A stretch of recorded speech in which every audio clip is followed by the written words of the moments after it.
ओम नमः शिवाय। आज हम आपको सुनाने जा रहे हैं शिव कथा में कामदेव का शिव को मोहने के लिए प्रस्थान। ब्रह्मा जी बोले, नारद, स्वर्ग में सब देवता मिलकर सलाह करने लगे कि किस प्रकार से भगवान रुद्र काम से सम्मोहित हो सकते हैं।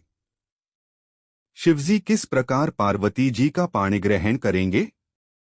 यह सब सोचकर देवराज इंद्र ने कामदेव को याद किया। कामदेव तुरंत ही वहां पहुंच गए। तब इंद्र ने कामदेव से कहा, हे मित्र, मुझ पर बहुत बड़ा दुख आ गया है। उस दुख का निवारण सिर्फ तुम ही कर सकते हो। हे काम, जिस प्रकार वीर की परीक्षा रणभूमि में, स्त्रियों के कुल की परीक्षा पति के असमर्थ हो जाने पर होती है, उसी प्रकार सच्चे मित्र की परीक्षा विपत्ति काल में ही होती है।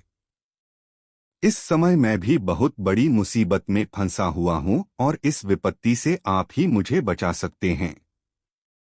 यह कार्य देवहित के लिए है, इसमें कोई संशय नहीं है।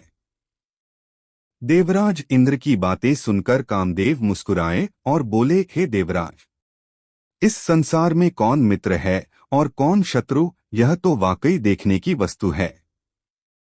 इसे कहकर कोई लाभ नहीं है। देवराज, मैं आपका मित्र हूं और आपकी सहायता करने की पूरी कोशिश अवश्य ही करूंगा।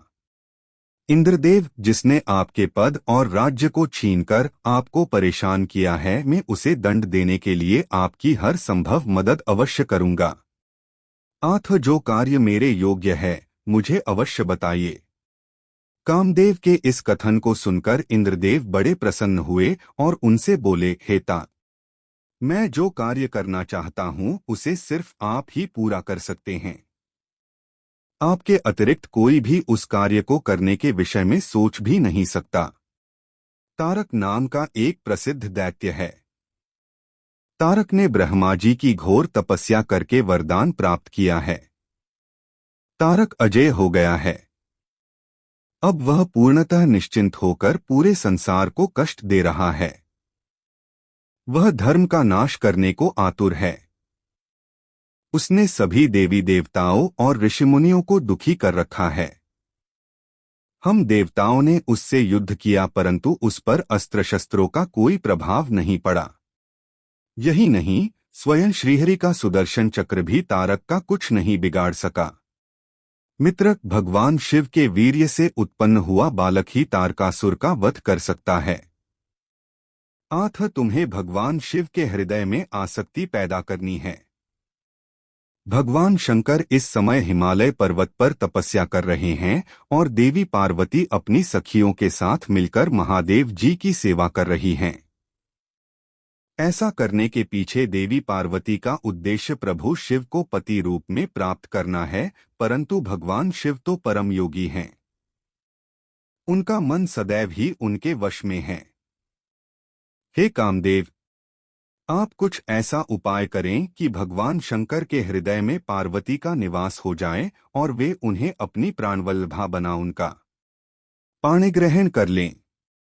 आप कुछ ऐसा कार्य करें जिससे देवताओं के सभी कष्ट दूर हो जाएं और हम सभी को तारकासुर नामक दैत्य से हमेशा के लिए छुटकारा मिल जाए। यदि कामदेव आप ऐसा करने में सफल हो जाएंगे तो हम सभी आपके सदैव आभारी रहेंगे। ब्रह्मा जी बोले, नारद, देवराज इंद्र के कथन को सुनकर कामदेव का मुख प्रसन्नता से खिल गया।